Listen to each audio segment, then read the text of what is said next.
ለተከታታይ ጊዜያቶች ቆያለን። ጸሎት የሚባለው ነገር እስኪገባቸው፣ ለምን እንደምንጸልይ እስኪገባቸው፣ እንዴት እንደምንጸልይ እስኪገባቸው፣ ትክክለኛው ጸሎት የትኛው ነው ትክክለኛ ካልሆነው መለየትም ስለሆነ ትክክለኛ ያልሆነውና የሆነውን ለይቶ ስንዴን ከእንክርዳድ የመለየት ያ እንክርዳድ የሆነ ነገር ከገለባ የሆነ ነገር የመለየት አጥርተ ንጹህ እውነተኛ ተቀባይነት ያለውን ድምጽን ወደ እግዚአብሔር የምታደርግበት ነገር እስኪገባን ለተከታታይ ጊዜያቶች እንግዲህ ስለ ፕሬየር ጥቂት እንቆያለን። ጉድ ኒውስ ሚዲያ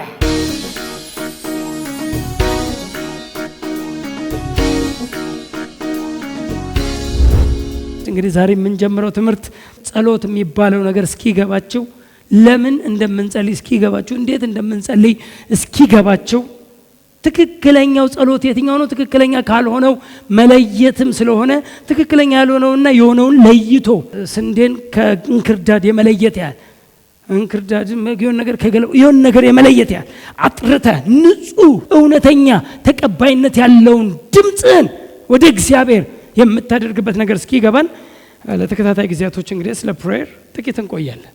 ጌታ ይባረክ። በጣም ስለ ጸሎት ያላችሁ ነገር በጣም እንዲያድግ እንዲጨምር በህይወታችሁ ውጤታማ እንድትሆኑ እንፈልጋለን። አንድ ሰው ሲናገር ስትጸልይ አለ ከእግዚአብሔር ጋር ትሰራለህ አለ ለስራ፣ ሳትጸልይ ስትቀር ግን ራስህ ትሰራለህ አለ። አሁን በህይወታችን ብዙ ነገር እያታገለን ያለው ራሳችንን የምንሰራው። ስለዚህ ጌታ ዱይት ይላል። ሲጨንቅ ጌታ ሆይ ትላለህ፣ ያን አብረን እንስራ እያልከው ነው፣ እየጠራው ነው ማለት ነው። እና እሱን ተከሰጠራለና ነው አብረን እንድንሰራ በማንኛውም ነገር ለሚጸልይ ሰው ጌታን ለዛ ነገር ፌቨር እንዲሰጠው፣ ለዛ ነገር አቅም ብቃት ለሚፈልገው ነገር ሁሉ አይደል እግዚአብሔርን ኢንቮልቭ ማድረግ ነው። እና በአጭር ቋንቋ ጥገኞች ስለሆንን ነው የእግዚአብሔር የምንጸልየው። በቃ ይሄ ከገባን በቃ አሁን በጣም ብዙ ሰዎች ኢንዲፔንደንት ናቸው፣ ጥገኛ አይደሉም። ጥገኛ ማንሆንባቸው ጉዳዮች እሱ ራሱ እኛን ያበቃን ጉዳዮች ይኖራሉ። እሱ ችግር የለም። እኛን ያበቃን ጉዳዮች አለ፣ ግን ጥገኛ የሆንባቸውም ጉዳዮች ደግሞ አሉ። ጥገኛ የሆንበት የእግዚአብሔር ጥገኛ የሆንበት ጥገኛ ነን። ያለ እርሱ ያለ እኔ ምንም ልታደርጉ አትችሉም እንዳለው ያለ እርሱ ምንም ማድረግ የማንችልበት ሁኔታ እንዳለ ሲገባን ከእርሱ ጋር እንደምንሰራ ወይም እሱ የሚሰራልን የሚያቀልልን እኛ መስራት የማንችለውን እሱ ሊያደርግልን እንደሚችል ሲገባን ቀሎን ከእርሱ ጋር ህብረት የምናደርግበት እንጂ የሃይማኖት ስርዓት ስለሆነ አይደለም የምንጸልየው። አዎ የጸሎት ኃይል ስንል ጸሎት ምን አለው ማለት ነው? ኃይል አለው፣ ውጤት አለው፣ ፕሮዳክት አለው። ስለዚህ ያንን ፕሮዳክት ብናውቀው በየትኛውም አጋጣሚ እንጸልያለን፣ በየትኛውም ሁኔታ እንጸልያለን። የሃይማኖት ስርዓት ስለሆነብን ብቻ ሳይሆን በየትኛውም አጋጣሚና ሁኔታ እንጸልያለን። ሲገባን ፓወሩ ሲገባን። አንዳንድ ሰዎች የሆነ ስዕል አለ፣ ያ ስዕል እንትን ካልሆነ ጸሎት እየተጸለየ የማይመስላቸው ሰዎች አሉ። የሆነች ስዕል አለች፣ ድርድር፣ የጸሎት ድርድር፣ የጸሎት ሁኔታ ምናምን ነገር። እና እስቲ ዛሬ እንጀምርና በተከታታይ ጊዜያቶች እንሄዳለን። ጌታ ይባረክ። የጸሎት ኃይል ለምን እንደምንማረው የሚለውን የምንማርበትን ዓላማ አስቀድሜ ተናግሬ ከዛ በኋላ እያወራን እንቀጥላለን። ስለ ጸሎት ለምን እንማራለን? አንደኛ አንድ በክርስቶስ የዳነ አማኝ ከእግዚአብሔር ጋር ያለውን የግል የጸሎት ህብረት ለማጠናከር ነው። አንድ በክርስቶስ ኢየሱስ የዳነ አማኝ ወይም በክርስቶስ ኢየሱስ አዳኝነት ያመነ የእግዚአብሔር ልጅ የሆነ ሰው፣ የእግዚአብሔር ልጅ ነኝ የሚል ሰው ከእግዚአብሔር ዳግመኛ ልደትን ወይም መወለድን ያገኘ ጻድቅ የእግዚአብሔር ልጅ ከእግዚአብሔር ጋር ያለውን የግል መጀመሪያ ፐርሰናል ሪሌሽንሺፕ፣ በቃ ፕሬየር ፐርሰናሊ አንድ ሰው ለአንድ ሰው ስልክ እንደሚደውል እንደሚያወራ እንደሚነጋገር ፐርሰናል የሆነ የግል የጸሎት ከእግዚአብሔር ጋር ያለውን ህብረት ፌሎሺፕ ለማጠናከር ወይም ለማዳበር ስለሚጠቅመን ነው። በአጭሩ በቅድም ስልክ ብያችኋለሁ። ስልክ ስታወሩ ከሰዎች ጋር የት ሆናችሁ ነው የምታወሩት? የሆነ ትራስ አድርገህ ነው ስልክ የምታወራው? የሆነ ትራስ እዛችሁ የሆነ አልጋ ስር አልጋ ጋር ምናምን። አንዳንድ ሰው እሱ ጋር ካልጸለየ እዛች ትራስ ላይ ካልተንበረከከ ይጸልይ አይመስለውም። ይጸልይ ስለማይመስለው ጥሩ ነው። ትራስ ማርገ አልጋ ጋር መጸለይ ጥሩ ነው፣ መጥፎ አይደለም። ግን እሱን ካላረክ የጸለይክ ካልመሰለ ግን ተበልታል ማለት ተሸውደሃል። ጸሎት እሱ አይደለም። ጸሎት ኮሚኒኬሽን ነው። የቱ ጋር ሆነ ነው ስልክ የምታወራው? እሱን ወቁት። እሱን ካወቃችሁ ጸሎት ገባችሁ። የት ታክሲ ውስጥ እየሄድክ አንዳንድ ጊዜ ሰው ስልክ ስደውል ቆይ ፓስተርዬ ጫጫታ ያለበት ስልክ ውስጥ እንትን ውስጥ ነኝ፣ መርካቶ ነኝ፣ ታክሲ ውስጥ ነኝ፣ ቆይ ከታክሲ ስወርድ ላውራ ይለኛል። ወይም ደግሞ ምንድነው ጫጫታ የምሰማው እዛው ታክሲ ውስጥ ሆኖ ሊያወራኝ ይችላል። አንዳንድ ሰው ደግሞ ምግብ እየበላ ያወራናል። ምግብ እየበላ ምሳ እየበላ እያለ ስልክ ሲደውል ሊያነሳ ይችላል። ከዛ ያወራል እና ምንድነው እየበላ ነው እንዴ? አዎ እየበላው ምሳ እየበላው ነው፣ አሁን ገና ነው የምበላው ምናምን እያለ በዛው ያወራል። አንዳንድ ሰው ቁጭ ብሎ ሶፋ ቲቪ እያየ ሊያወራ ይችላል። አንዳንድ ሰው ወጣ ብሎ ሊያወራ ይችላል። ለምን? ኮሚኒኬሽን ነው። በየትኛውም ተኝተህ ልታወራ ትችላለህ። ተኝተህ እዛው ብርድ ልብስ ውስጥ ሆነህ ልታወራው ትችላለህ። ወሬ ነው፣ ማውራት ነው፣ መነጋገር ነው። ስለዚህ ምንም ቦታ የማይዘው ደግሞም ጊዜ የማይወስነው ኮሚኒኬሽን ወይም ግንኙነት፣ ህብረት፣ ዩኒቲ የምታደርግበት ከሆነ እሱ ከገባን ጥሩ ነው። በግል መጀመሪያ አሜን። አንዳንድ ሰው ራሱ ሳልጸልይ ወጣው ዛሬ አደጋ ሊገጥምብኝ ይችላል እኔ አውቀዋለሁ ይላል። ሳልጸልይ ከቤት ወጣው ይላል። አንዳንድ ሰው ከዛ ይፈራል። እየፈራው ሁሉም ይንቀሳቀሳል። ዛሬ ሳልጸልይ ነው የወጣሁት፣ ዛሬ የሆነ ችግር ሊፈጥርብኝ ችግር ሊገጥመኝ ይችላል። ለምንድነው ችግር? ከየት አመጣ ችግር? እንዲህ ብለህ በምታስብበት ሳለ ለምን አልጸለይክም? እንዲህ ብለህ ባሰብክበት ቦታ ላይ ለምን አልጸልይም? ጸሎት የሚመስልህ አልጋው ጋር ያለው ትራስ ላይ ስትንበረከክ ነው። በቃ እሱ ነው ችግሩ። እዛ ጋር ካልሆነ ጌታ ያለው ሁሉ አይመስለውም። ግን ጌታ ሁሉ ቦታ አለ። አሁን በአዲስ ኪዳን እንደውም ዌሬቨር አለ፣ ቅርብ ነው፣ አንተ ውስጥ ነው። በጣም ችግር የለም ምንም። ያኛውም ጸልይ መጥፎ ነው እያልኩ አይደለም፣ እንደሚመች ጸልይ። ግን የትም ዌሬቨር ኤንድ ዌኔቨር አባትህ አጠገብህ ነው። እስቲ አሜን። እስከ ምድር ጫፍ ድረስ ብበርር አለ አንተ በዛ ወደ ሲኦል ቦርድ አንተ ትገኛለህ አለ አለ። እስከ ምድር ጫፍ ብበርር አለ አንተ በዛ ቀኝ ትመራኛለች አለ። እንደውም እዛ አንተ ገና ጅማሬ ነው አለ። አንተ ጨረስኩ ጫፍ ደረስኩ ስትል ይጀምራል አለ። ስለዚህ ወር አንተ የማትገኝበት ስፍራ የት ነው አለ ዳዊት። የት ነው አንተ የሌለበት? በሁሉ ስፍራ ትገኛለህ። ያውም በዛኛው ኪዳን በአዲሱ ኪዳንስ ዌሬቨር የትም መብረር አይጠበቅብህም። የትም መሮጥ የትም መሄድ አይጠበቅብህም። እግዚአብሔርን ለማግኘት በየትኛውም ጊዜ በየትኛውም ቦታ አባትህ ቅርብ ነው። እስቲ አንድ ሰው አሜን። እስቲ በየትኛውም ጊዜ በሉኝላ፣ በየትኛውም ቦታ አባቴ ቅርቤ ነው። አሜን። ዌሬቨር ዌኔቨር በየትኛውም ሰዓት ሌሊት 7 ሰዓት ተነስተ መጸለይ ይችላል። ምንም ችግር የለም። ጸሎት ሲባል የሆነች ድርድርና ፒክቸር አለችው። እሷ ካልሆነች ጸሎት አይመስለውም። በየትኛውም አጋጣሚ በየትኛውም ጊዜ በየትኛውም ቦታ ከአባት ጋር የምታወራበት ኮሚኒኬሽን ህብረት የምታረግበት አይደል? በግል አባትህን የምታወራበት በግል። ሁለተኛውስ ምንማርበት ዓላማ የህብረትና የስምምነት ጸሎት ጠቀሜታ ሁሉ ማስረዳት ነው። በዚህ ውስጥ አሁን እናያለን። አሁንም ስለ ጸሎት ስንማር የህብረት ጸሎት የሚባል አለ ወይ? አዎ። የግል ጸሎት አለ፣ ቅድም አወራው። በግል ኮሚኒኬት የምታደርግበት። በህብረትስ የሚጸለይ ጸሎት አለ? አዎ። በህብረት የሚጸለይ ጸሎት አለ።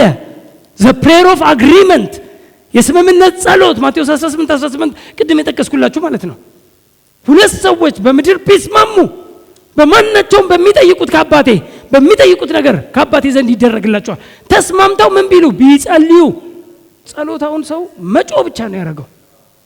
መልስን እንኳን አይቀበልም። መልስን እንኳን ለመቀበል ወይም እንዴት ነው አሁን ስልክ ያቡ ጋር ደውዬ ያቡ ረብል ዝም ብዬ ባወራ ማለት ነው ምንድነው ራሱ ትንሽ ቆይቶ ከጆሮው ላይ ያነሳዋል። ምክንያቱም መለፈልፈው ነው የኛ እና ቁጭ አድርጎት በኋላ ላይ ስራ ሰርቶ ምናምን የሆነ ነገር ሰርቶ ምናምን ድጋሚ ሲያነሳው አሁንም እኔ ነኝ መለፈልፈው። ከዛ ይሰለቻል እኮ። ኮንቨርሴሽን አይደለማ ጸሎት፣ ኮንቨርሴሽን ነው። እስቲ አሜን። የሁለት ሰዎች ኮንቨርሴሽን ነው። የሁለት አካላት ኮንቨርሴሽን ነው። ልክ እንደዚሁ እኛና እግዚአብሔር ያለን ኮንቨርሴሽን ነው። ወደ እኔ ጮሃልና መከጩ ብቻ አይደለም እኔም እመልስልሃለሁ። እንደውም ከጠየቅከው በላይ አንተ የማታውቀውን ታላቅና ኃይለኛ ነገር ሁሉ አሳያለሁ፣ ከጥያቄ ሁሉ በላይ አደርጋለሁ።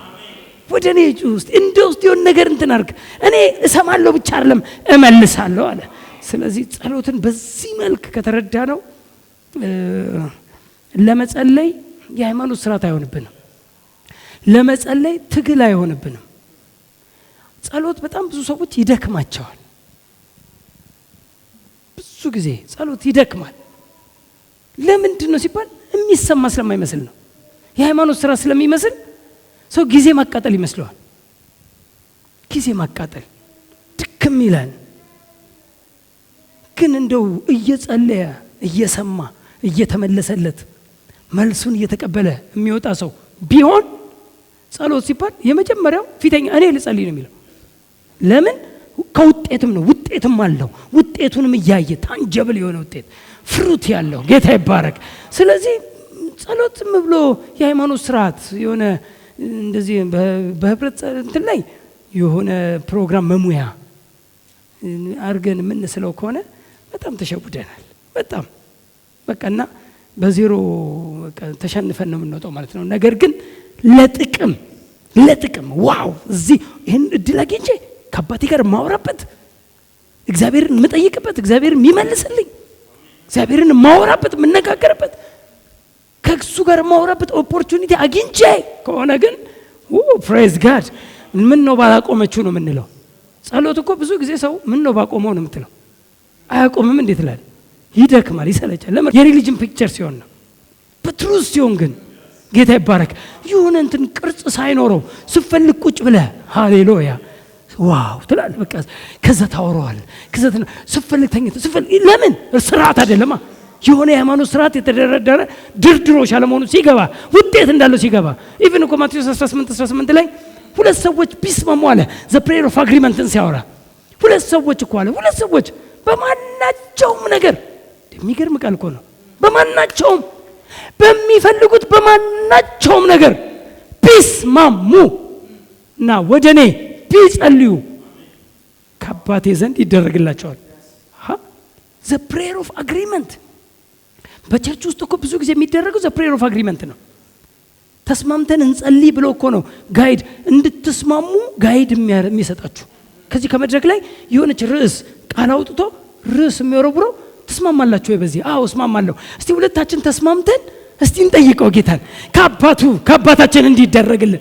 ያ እኮ ነው እንስማማና ሁለታችን ተስማምተን እኔ ብቻ ከማውራ እናንተም ተስማማላችሁ ወይ እኮ ነው ፕሬየር ሊደር የሚባለው። ፕሬየር ሊደር እንዲህ ሊሰጠን እኮ ነው እንድንስማማ። ካልተስማማን መጸለይ የለብንም። በሚጸለየው ጸሎት ላይ ምንም የማትስማሙበት አሁን አንዳንድ ሰው ንቀላው የሚል ጸሎት አለ። አንዳንድ ሰው ይንቀላው ምናምን የሆነ ስቀለው እንደተባለው እንደ ኢየሱስ ከለ ይነቀል እኔ አጋጥሞኛል ብዙ ጊዜ እንዲነቀል እንጸልይ እንደዚህ ምናምን ነገር ሲጀመር የማትስማማው ስለሆነ ምንድን የሚነቀለው ማለት የሆነ እንትኑ ራሱ ፒክቸሩ ካልገባ የሚነቀል ከሆነ ልክ ነው ትነቅላለህ። ሮንግ የሆነ የተከለ ተክል ከሆነ ሮንግ የሆነ ነገር ትነቅላለህ፣ ዘራይቱን ትተክላለህ። ግን አንዳንድ ጊዜ ሰዎችን ይሁን ነገር በቃ መነቃቀል፣ መግደል፣ ማጥፋት፣ የሰዎች መሞት፣ የሰዎች እንትን የሚስማሙ ሰዎች አሉና እዛ ላይ አሁን ብገባ ከሌ እንደዚህ አለቃችንን እግዚአብሔር እንዲነቅለው እንጸልይ ምናምን አልጸልይም። እንደዚህ አንተ አልስማማም። እንዲለወጥ ነው የምጸልየው። እንዲቀየር እንጸልያለን። እንዲቀየር እንዲለወጥ ወደ ልቡ እንዲመለስ እስቲ እንጸልይ ቢባል እኮ የሆነ ነገር ትስማማለህ። አብረት ከብ እማትስማማበትን ኖ ዲስኩን ችግር የለም አትብራ። ለሱ የምትስማማበት ሲሆን ግን ብራዘር ቸል የምትለው አይደለም። ለምን? የሁለታችሁ አግሪመንት የተጨመቀ ድምፅ ወደ ጌታ ሲመጣ ጌታ ቶሎ ብሎ ያደርገዋል። ስለዚህ ዘ ፕሬየር ኦፍ አግሪመንት በጣም ውጤት ያለው ነገር ነው እና በጸሎት ላይ ውጤትን እያገኘን እያየን ከጸለይን በእርግጠኝነት ሁልጊዜ ለጸሎት የተነሳሳ ልብ ይኖረናል። ጌታ ይባረክ። ስለዚህ ልባችን እየተቃጠለ እንድንጸልይ ከመምከር አንጻር ነው። ጌታ ይባረክ። ዩአር ብለስድ። ስለዚህ የስምምነት ጸሎት የሚባል ደግሞ አለ። ተስማምቶ በህብረት መጸለይ በህብረት እና እሱንም ለማጠናከር ወይም ለማስረዳት ነው የስምምነት ጸሎትን። ሶስተኛው የምንማርበት ዓላማ የጸሎትን እውነተኛ ትርጉም ለምን እንጸልያለን የሚለውን እንድናውቅ፣ እንዴት እንጸልያለን የሚለውን እንድንረዳ፣ የጸሎትን ትርጉም እንድናውቅ የምንማርበት ዓላማ የጸሎትን ትርጉም እንድናውቅ፣ መቼ መጸለይ እንዳለብን፣ እንዴት መጸለይ እንዳለብን፣ ለምን መጸለይ እንዳለብን፣ የት መጸለይ እንዳለብን፣ ባጭሩ ስለ ጸሎት ያለን መረዳት ለማስተካከል እንማራለን። የምንማርበት ዓላማ ይሄንን ነው። አራተኛው የምንማርበት ዓላማ አማኞች ጸሎት የሆነውን ጸሎት ካልሆነው በመለየት በእውነት እንዲጸልዩ ለማድረግ ነው። ጸሎት የሆነውንና ጸሎት ያልሆነውን እንዲለዩ ማለት ነው። ለይተው ጸሎት የሆነውን እንዲጸልዩ በትክክለኛ ወይ መጽሐፍ ቅዱስ በስነ ስርዓት አስቀምጦታል። በደንብ ስለ ጸሎት በደንብ ካወቃችሁ መጽሐፍ ቅዱስ በስነ ስርዓት አስቀምጦታል። የትኛውን ጸሎት እግዚአብሔር እንደሚሰማ የትኛውን ደግሞ እንደማይሰማ መጽሐፍ ቅዱስ አስቀምጦታል በግልጽ። ስለዚህ የሚሰማ ጸሎት ለመጸለይ ማወቅ ያለብንን እንድናውቅ፣ የሚሰማ ጸሎት ነው አይደል የምትፈልጉት አይደል? የሆነ ይሰማ ይሆንን የሚባል ገና ጥያቄ ዛት ቀርብም ወደ ጌታ እንደምሰማ ጌታ እንደሚሰማኝ እርግጠኛ ሆኜ ነው የምቀርበው። እርግጠኛ የሆንከው በምንድን ነው ብትል የምጸልየው እንደ ቃሉ ወይም እንደ ፈቃዱ ስለሆነ እንደ ፈቃዱ አንዳችሁ ብንጠይቅ እርሱ ይሰማናል። እስቲ አሜን። አዎ ይሰማናል። ይሰማል። አዎ ግን ኮንዲሽን አላደረገው። እንደምን ብንጸልይ እንደ ፈቃዱ አንዳች ብንለምን አንዳች ብንጠይቅ እርሱ ይሰማናል። አንደኛ ዮሐንስ 5:14 እንደ ፈቃዱ ያ ነው ኮንፊደንሳችን አለ።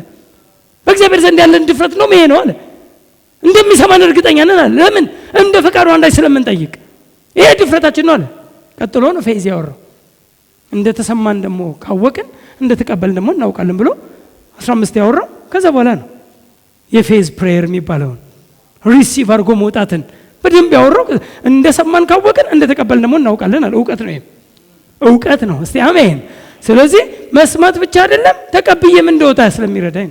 አምስተኛውና የመጨረሻው የምንማርበት ዓላማ ያለ እውቀት ከሚጸለዩና አካላዊ ድካምን ብቻ ከሚያተርፉ ውጤት አልባ ጸሎቶች ቅዱሳንን ለማዳን።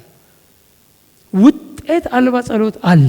አንዳንድ ጊዜ አካላዊ ድካም ብቻ የሚያስተርፉ ጸሎት የሚባል ሰው ደክሞት ዝሎ ነው የሚወጣው። አንዳንድ ቦታ ላይ የት ሄደ ነው ጸሎት? ኦኬ ምን ተጠቀምክ ወይ ምን ጸለይክ ብትለው እንትን የለው። በሰሜን ያለው በደቡብ ያለው ይላል። እጃችሁን ዘርግታችሁ ተወራጅቶ አካሉ ደክሞ ዝሎ እንዲህ ይሆን። ምንድነው የጸለይከው? ሂዳዝንት ነው አያውቅም ምን እንደጸለየ እንኳን ተቀብሎ ሊወጣ። ያላወቀውን ተቀብለ እንዴት ትወጣለህ? ምን እንደጸለይክ ሲገባ እኮ ነው ተቀብለ የምትወጣው። እርግጠኛ ሆነ። ፌዝ እኮ እርግጠኛነት ነው። እምነት እኮ እርግጠኛነት ነው። በእምነት እርግጠኛነት ጸልየን እንድንወጣ ስለሚረዳን ነው ጸሎት።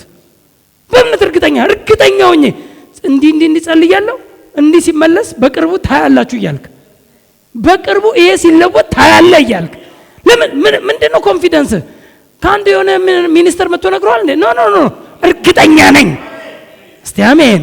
የጠየቅኩት እንደ ፈቃዱ ነው፣ እንደ ቃሉ ነው።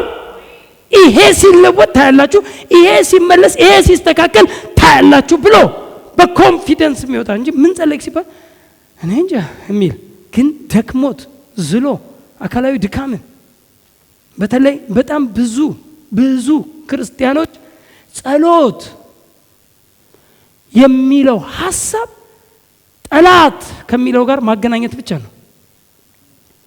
ጸሎት የሚመስላቸው ጠላት ከሚለው ጋር ማገናኘት ነው። ጸሎት ምንድነው? ጠላት ይላል። ከጠላት ጋር አይደለም ጸሎት ከአባት ጋር ነው። ከጠላት አሁን ጸሎት አይደለም፣ የስልጣን ቃል ነው። እናወራለን በደንብ። ይሄ የስልጣን ንግግር ነው፣ የስልጣን ቃል ነው። ያየውን ነገር ካስተውት ታደርጋለህ በቀጥታ። አንተ ግን ጸሎት ግን ከአባት ጋር የምታወራበት ነው። ጌታ ይባረክ። ከአባት ጋር እንጂ ከዲመን ጋር የሆነ የሚባል ጸሎትም የለም። ከዲመን ጋር፣ ከዲያብሎስ ጋር፣ ከሰይጣን ጋር ያለ የድብድብ የጩኸት ድምፁ ተዘግቶ ሁሉ ይወጣል። በቃ ተንፍስ አለልኝ ይላል። ምንድነው የተነፈሰ? በቃ ይለቀዋል ራሱ። ለቀቀኝ ዛሬ ምን አድርገህ? ምንም በሌለበት እና ከጠላት ጋር ድብድብ አይደለም ጸሎት፣ ከአባት ጋር ማውራት እንጂ፣ ከአባት ጋር መነጋገር እንጂ፣ ለአባት መንገር እንጂ። እስቲ አሜን። እርሱም የሚመልሰው እንጂ ድብድብ አይደለም። ሰው ገና በርከክ ሲል ጸሎት የሚመስለው ገና በርከክ ጸሎት እስቲ እንጸልይ ይላል። በርከክ ሲል እዛ የሚታየው አለ።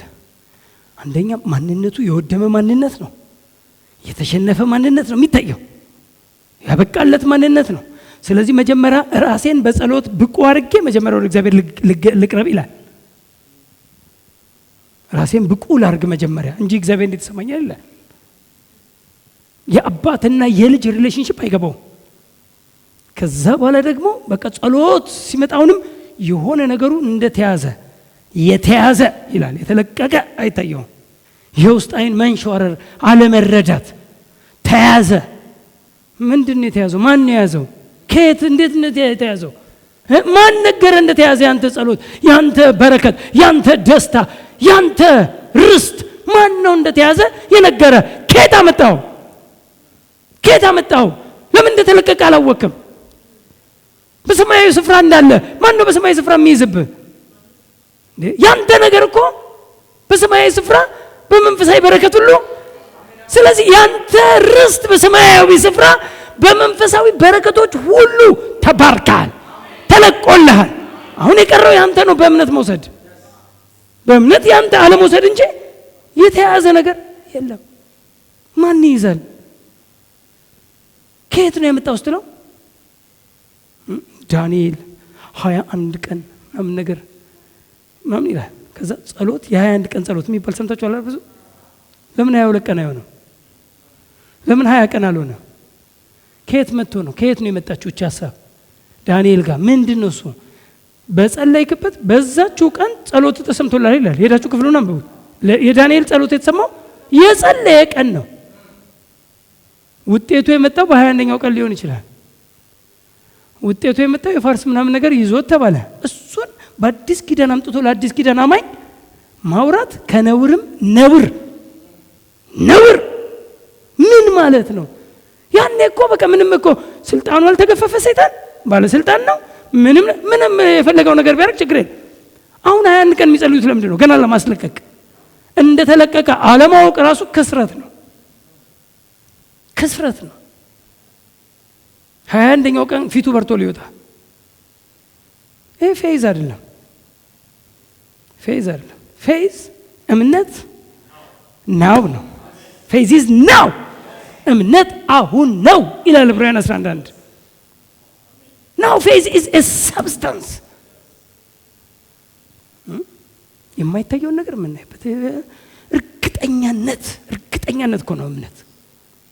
እና እምነት የሌለው ጸሎት አካላዊ ድካም አድክሞ ዝለህ ወድመህ ትመጣለህ፣ ግን ውጤት አልባ፣ ውጤት የሌለው የዘመናት ምልልስ ድግግሞሽ እንጂ ውጤት የሌለው የሆነው ጸሎት የማይሰራ ስለሆነ ሳይሆን እንደ ቃሉ ወይም እንደ ፈቃዱ ወይም በእምነት ወይም ብቻ ጸሎት የሆነውን ካለ መለየት የመጣ ድካም ነው። ጸሎት የሆነውን ካለ መለየት። መነሻ ጥቅሴ በተለይ ሳምንት በጣም እቺ ቃል ስለነካችኝ ከሷ ተነስቻለሁ። ዛሬም ሳምንት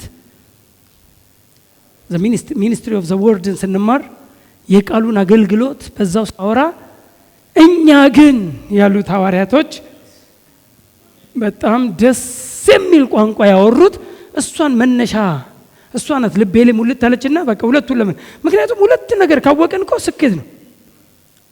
ሚኒስትሪ ኦፍ ዘ ወርድ ከገባንና ፕሬየር ከገባን ተሳክቶልናል። 4 ነጥብ። በቃ ሐዋርያቶች ሁለቱን ነው በዋናነት ዋና ፒላርስ አድርገው ያስቀመጡት። ምክንያቱም እንጀራ መግበን ዲያቆናት ሆነን እስከ መቼ ምንድነው እያደረግን ያለ ነው? ስለዚህ ዲያቆናት ከመካከላችሁ ምረጡና እኛ ለዚህ ነገር እንሹማቸው። እኛ ግን በሉ እስቲ።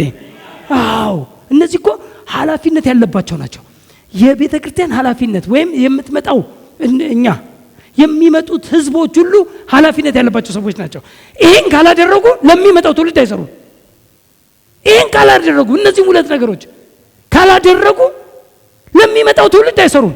እንጀራ እየመገቡ የወቅቱን ሰዎች ብቻ አገልግለው ጠቅመው የማዕድ አገልግሎት አገልግለው ይጨርሱና ጸሎት ምንድነው ምን ቃለ ሕይወት ያሰማልን ብለው መጨረስ በቃ ኖ እንደዛ አይደለም ፐርፐዙ።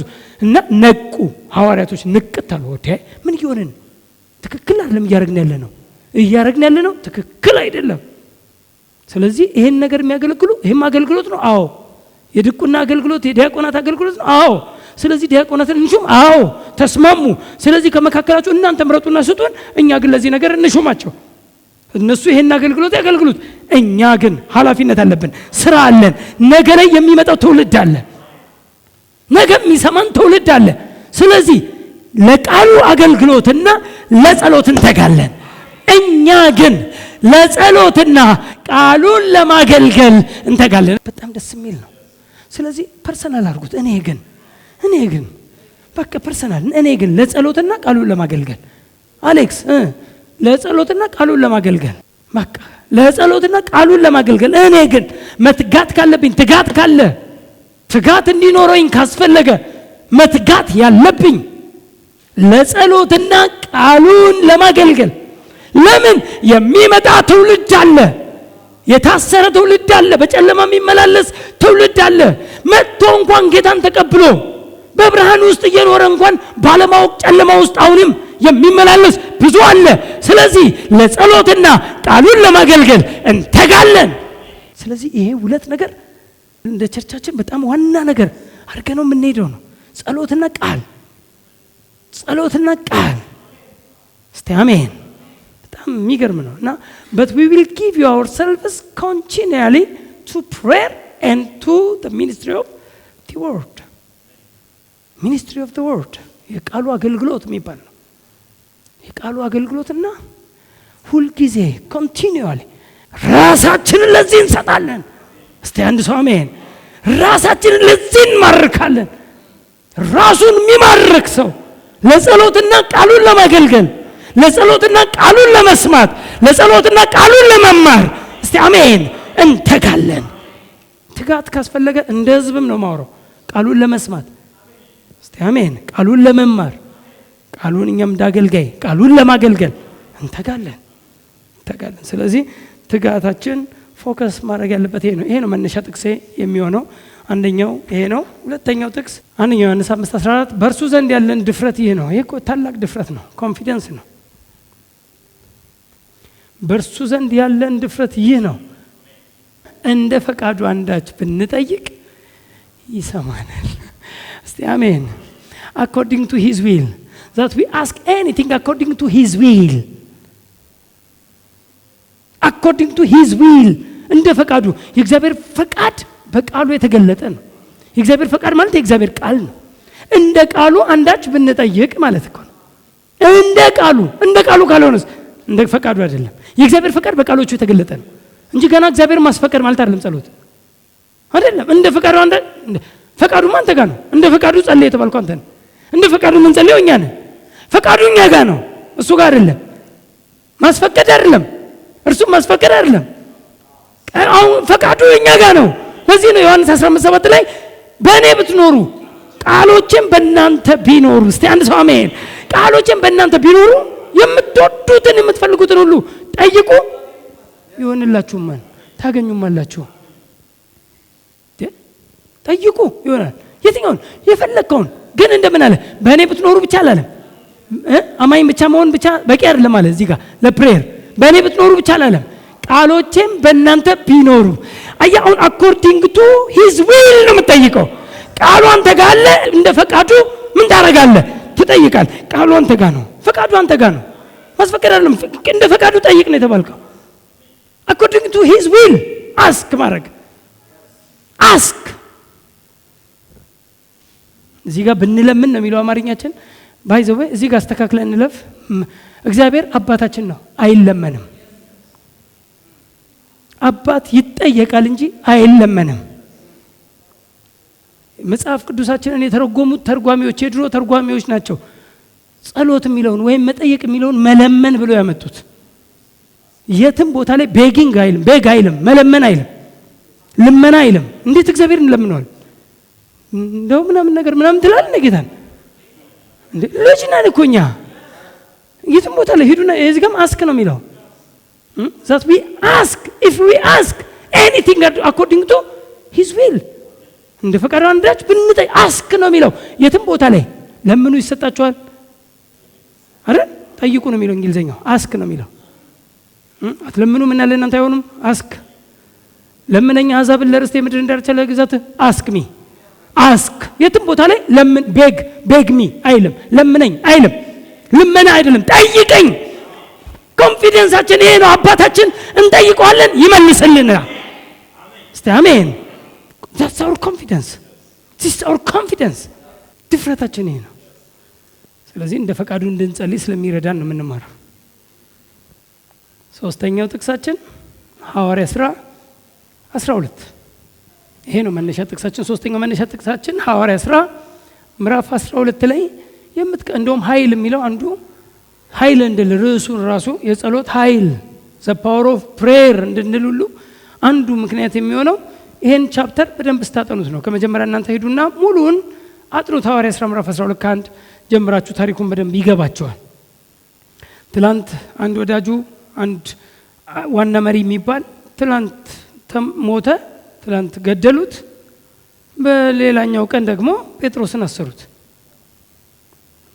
እኔ ገረመኝ የጴጥሮስ ነው እኔ ግራ የሚገባኝ ሁሌ ይሄን ክፍል ሳነብ እኔ የጴጥሮስ ነው ትላንት እኮ እንትና ሞቷል በጣም ዋና ሰው እኮ የሚባለው ሞቷል እኮ አሁን እሱን ደግሞ ሲይዙት ብርድ እያለው ወይ እየጸለየ ያድራል እንጂ ልብስ አውልቆ ይተኛል ሰው ልብስ ጫማ አውልቆ ዘንጦ ይተኛል እኔ እኮ በጣም እኮ የሚገርም ነው እኮ እና ጴጥሮስ እዚህ ጋር ተኝቷልና ደስ የሚለው ግን በቤተ ክርስቲያን ያለ ስለ እርሱ የሚጸለይ ጸሎት ነው አንዱ ስለ ሌላው የሚቆመው ማለት ነው አሜን ለአማኝም አንዱ ስለ ሌላው ለአማኝም ይቆማል አንዱ ስለ ሌላው ለማያምንም ሰው ይቆማል መልጃ የምንለው ማለት ነው አንዱ ስለ ሌላው የሚጸልየው አንዱ ስለ ሌላው እግዚአብሔርን የሚያሳስብ እናንተ እግዚአብሔርን የምታሳስቡ ይላል እግዚአብሔርን የሚያሳስብ የሚጠይቅ እና እዚህ ጋር ጴጥሮስ በወህኒ ይጠበቅ ነበር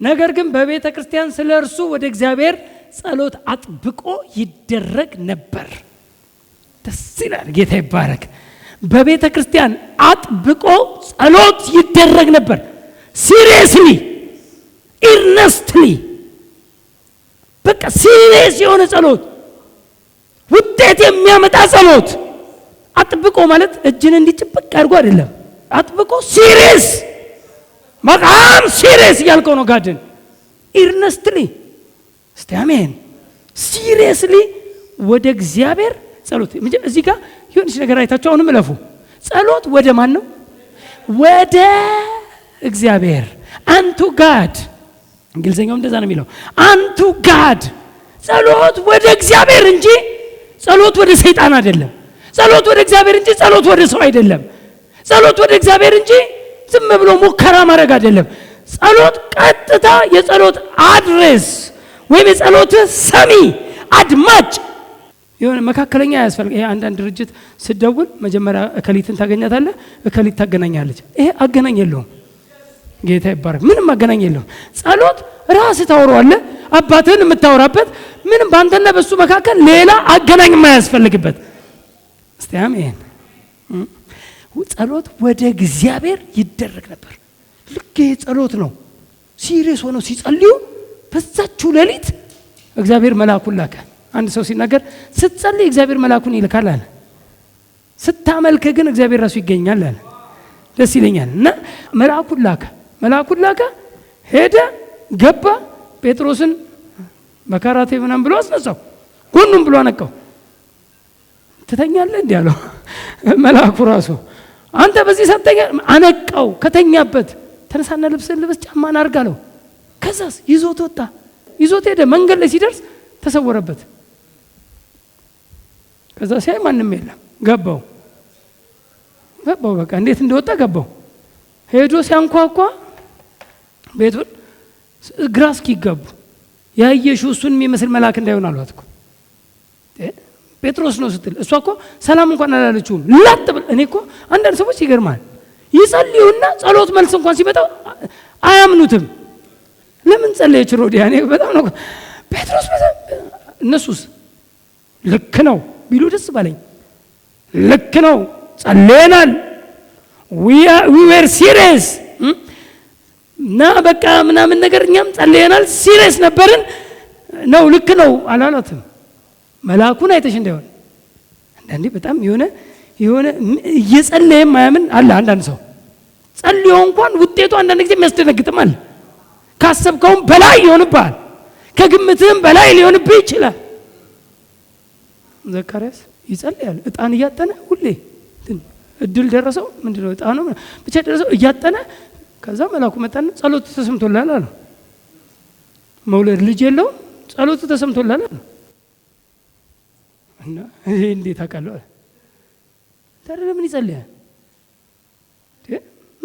ለምን ይጸልያል ታዲያ? ሰውዬ ጸልዮ ጸሎት ተሰምቶላል ሲባል እኔ ግን በምን አውቃለሁ አለ። ከዛ ዚፕ አድርጎለት አፉ ላይ ሄደ። ዱዳ አረገው። ለምን መሰለ?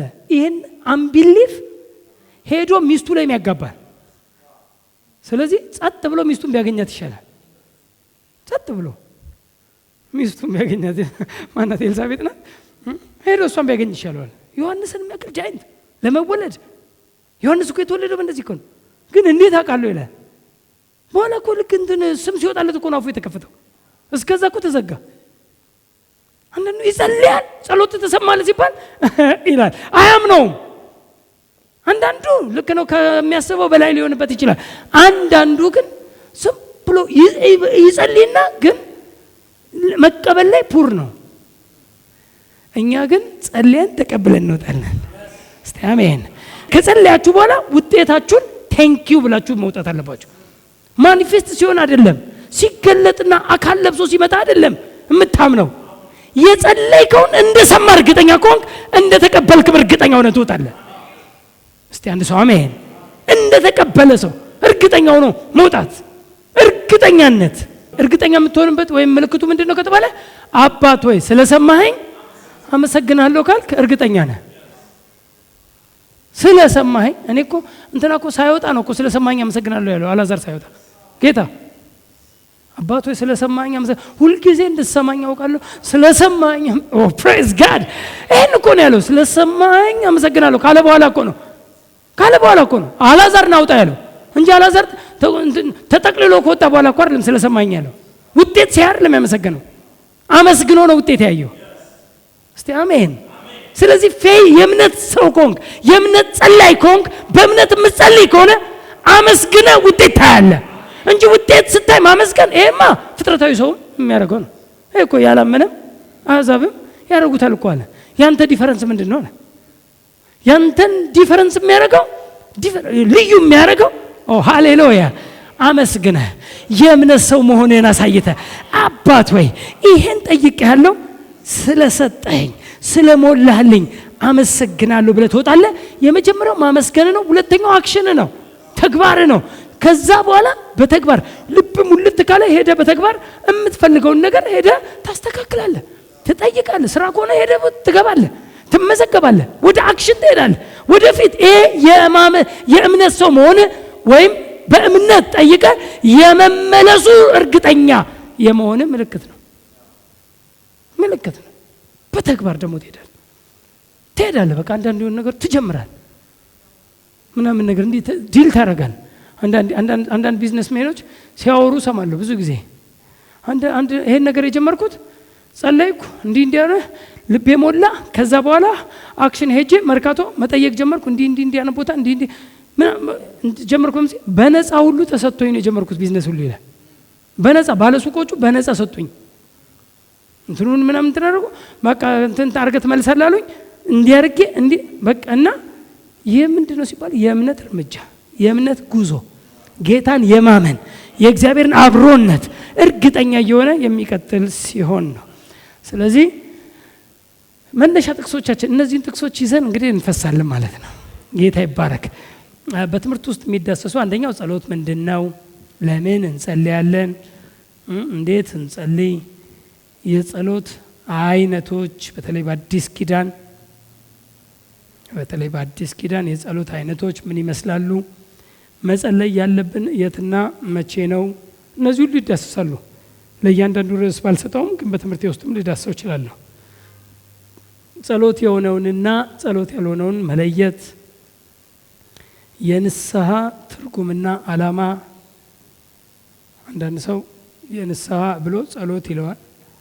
ማለት ንስሐ እንደው ጸሎት ነው ወይስ እንደው እስቲ የሚለውን እናየዋለን። በንስሐ ውስጥ ጸሎት ሊሆን ይችላል እንጂ ንስሐ ብሎ ጸሎት የለም። ንስሐ መመለስ ነው፣ ሜታኖያ ነው፣ አክሽን እንጂ ፕሬየር አይደለም። እና እስቲ እናየዋለን። እነሱንም ዘርዝረን በደንብ እናያለን። ንስሐ ተግባር ላይ ነው ብዙ ፎከስ የሚደረገው፣ አክሽን ላይ ነው። ምክንያቱም የግሪኩ ቃል ሜታኖያ ስለሆነ አቅጣጫ መቀየር ስለሆነ ዳግመኛ በዛ መንገድ አለመሄድ ስለሆነ እና አንዳንድ ሰው በቃ የሆነ ሁልጊዜ እንትን አለው የጸሎት ድርድር አለው። መጀመሪያ ንስሐ ይላል፣ ከዛ ጠላትን መቃወም፣ ማን እንደደረደረለት ሁሉ የማይታወቅ ከየት የመጣ እንደሆነ የማይታወቅ ድርድሮች ሁሉ አለው። ከዛ በኋላ ነው አባቱን ራሱ የሚያገኘው ካገኘም እና በጣም ማን እንደደረደረለት የማይታወቅ አባትህን በኮንፊደንስ የምታወራበት ኪዳን ውስጥ ሆነ በኮንፊደንስ ፋዘር ብለህ ላይፈልገው ይችላል። የሆንከውን የለበስከውን የተበላሸውን ልብስህን ላይፈልገው ይችል ይሆናል።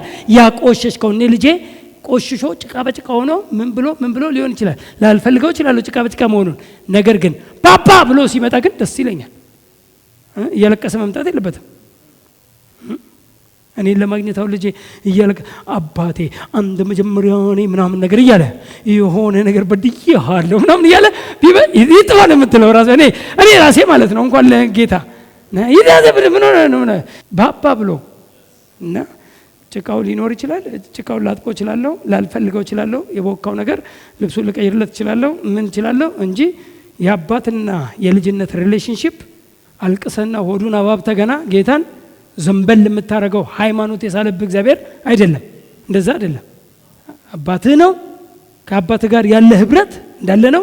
የማይገባውን እየተውክ ወደሚገባ መራመድ። እስቲ አሜን። ሜታኖያ ያ ነው እንጂ አልቅሶ እዛው መቀጠል አይደለም። መቼም ታውቃለህ ሰው ደካማ ነው። ይሄ ማለት ነገ መቀጠላለሁ እያለ እኮ ሰው ደካማ ነው። ሰው ነኝና አይደለሁም እኔ አማኝ ነኝ ጌታ ይባረክ ሰው ነኝና ይላል። የሆነ የወደመ እንትን ያደርግና ከዛ በኋላ እንትን ኖ እንደዛ አይደለም። እና እንዲገባን ስለሚያስፈልግ ኤኒዌይ እሺ። ስምንተኛው የጸሎት በዋናነት እቺ ነገር ብዙ ጊዜ እንትን ትደበላለቅባቸዋለች ብዙ ሰዎች። እሷንም እንፈታታለን ብዬ አስባለሁ። ጥሩ መፍቻ ናት። የጸሎት የእምነት ንግግርና የስልጣን ቃል ልዩነትና ተመሳሳይነትን እናያለን። እነዚህን የጸሎትን የእምነት ንግግር ፌዝ ኮንፌሽን እና የስልጣን ቃልን ልዩ እንደሆኑ በደንብ አድርገን እናያቸዋለን። ፌዝ ኮንፌሽን ኢዝ ኖት ፕሬየር። በፕሬየር ታይፕ ልናደርገው እንችል ይሆናል። ፕሬየር ሊመስል ይችላል እንጂ ኢዝ ኖት ፕሬየር። ፕሬየር ኢዝ ኖት ፌዝ ኮንፌሽን። የስልጣን ቃል በኦቶሪቲ የምታዘው ተራራውን የምትነቅልበት ምን የምትልበት እሱ ፕሬየር ተብሏል። ግን ፕሬየር አይደለም። በስልጣን የማዘዝ የመንቀል በተለይ የስልጣን ቃልና የእምነት ንግግር ተያያዥነትም አላቸው። ሁሉም ተያያዥነት አላቸው፣ ግን አንድ አይደሉም። እነሱንም በታትን እናያለን። አሜን። ስለዚህ በደንብ አውቀን ስናረግ ፕሬየር ባጭሩ ወደ እግዚአብሔር ነው። ፌዝ ኮንፌሽን ምናልባት ወደ እግዚአብሔር ላይሆን ይችላል አይደለ? ላይሆን ይችላል። የስልጣን ቃል ወደ እግዚአብሔር ላይሆን ይችላል። ወደ ፕሮብለም ወደ ተራራው ሊሆን ይችላል አይደል? ማንም ያለው ነገር ይሄን ተራራ ተነቀል ቢል የስልጣን ቃል አለ። የስልጣን ቃል ወደ እግዚአብሔር አይደለም፣ ወደ ተራራው ነው። ፕሮብለሙን ዘዘው በሽታውን አንድ ሰው በሽተኛ ሲመጣ በሽተኛ አመመው። እሺ የታመመ ሰው መጣ። ከዛ ምንድን ተደረገው? አባቶ ይልትን ምንድን በሽታውን ንቀል ነው የተባልከው። ሂድና ፈውስ ነው የተባልከው። እሱን ዘዝ ተራራውን ንቀለው ነው። አንተ ጨጓራ አንተ ኩላሊት ከሱ ላይ ካሁን በኋላ እንዳለ ተለቀል ጥፋ ብለህ ነው የምታጠፋው እንጂ አባቶ ምን ልትል ነው? ፈቃድ ከሆነ ልትል ነው። ወደ እግዚአብሔር ከጸለይክ እኮ ፈቃድ ነው ወይ ልትል እኮ ነው። ኢፍ ኢዝ ዘ ባጅ ኦፍ አንቢሊፍ ይላሉ አንዳንድ ሰዎች ሲናገሩ። ኢፍ ከሆነ ዘ ባጅ ኦፍ አንቢሊፍ ያለማመን ምልክት ነው። ያለማመን ሳይን ነው። ኢፍ እግዚአብሔር ይፈቅዳል ሰውየው እንዲፈወስ፣ ሰውየው ደህና እንዲሆን ይፈቅዳል። ፈቃድ ነው ወይ? አዎ ፈቃዴ ነው እንዳለ አይ ዊል እንዳለው እግዚአብሔር ይፈቅዳል። እሱን አይደለም አሁን የሚያስፈልገው፣ ችግሩን እዘዝና ንቀለው ነው የተባልከው። ስለዚህ ዩ ኮማንድ። አሁን ያ ኦቶሪቲ ነው። በጸሎት ውስጥ በእምነት መጸለይ የሚባል አለ። ልክ ነው። በእምነት መጸለይ የእምነት ንግግርና በእምነት መጸለይ ላይ ግን ልዩነት አሉ። እነዚህ ልዩነቶች በደንብ እንግዲህ መፍቻውን በደንብ አድርገን እየፈታታን ካየ ነው አንድ የሚመስል ነገር ግን ሲፈታታ ግን የተለያዩ፣ ከዛ በእውቀት እያንዳንዱን ነገር ስናደርግ ሙሉ ይሆናል። አሜን። የጸሎት አይነቶችን ስናይ ደግሞ እዛ ውስጥ እናያለን። ይሄ በመንፈስ መጸለይ፣ በኢየሱስ ስም መጸለይ፣ ወደ አብ መጸለይ አይደል፣ የተለያየ እንደ ፈቃዱ መጸለይ ምን የሚባሉትን እነዚህን ሁሉ እናያቸዋለን። እየዘረዘርን ደግሞ እናያለን። ዝርዝሮች አሉ። ሁሉን እያየን እንማራለን። በእውቀት መቀረጽ አለበት እያንዳንዱ ነገር። እግዚአብሔርን ኮሚኒኬት ለማድረግ እውቀት የግድ ነው። እግዚአብሔርን ኮሚኒኬት የምናደርገው እንደ በቃሉ ነው። ከቃሉ ውጪ የፈለክ ብቻ ጋን ሙሉን ባብታነባ ጌታ ኖ ዲስክ ነው የሚለው። አይሰማም። ኢርፎን አድርጎ የሊሊ መዝሙር ቢሰማ ይሻለዋል አንተ ያንተን ጮህ ከሚሰማ። ሲሪየስ ነው የምነግርህ። አይሰማም። ለምን? እንደ ቃሉ አይደለም የምትጸልየው። ጩኸት ነው፣ ዝም ብሎ ድካም ነው። ወደ እውነት እስክትመጣ ይጠብቃል እንጂ እንደው ብዙ ለፋ በሚል ጌታ የሚያደርግልን እንዳይመስል አያደርግም። እግዚአብሔር ጋድ ኢዝ ዘ ጋድ ኦፍ ፕሪንሲፕል። እግዚአብሔር የመርህ አምላክ ነው። በመርህ ወደ መንገድ ውስጥ መጣ ላንተ ስኬት አጠገቡ ነው። ስኬት ሩቅ አይደለም። አይነ እስኪከፈት ይፈልጋል። አይነ ፕሬዝ ጋድ። ስለዚህ በዚህ እውነት እንድንቀጥል ስለሚረዳን ሳምንት ትምህርታችንን እንጀምራለን። ዛሬ እንግዲህ መግቢያ ነው። መግቢያው ተመችቷችኋል? በመግቢያ ውስጥ የሆነች ነገር አግኝታችኋል? አመሰግናችኋለሁ። ሳምንት እንገናኛለን። ፕለስ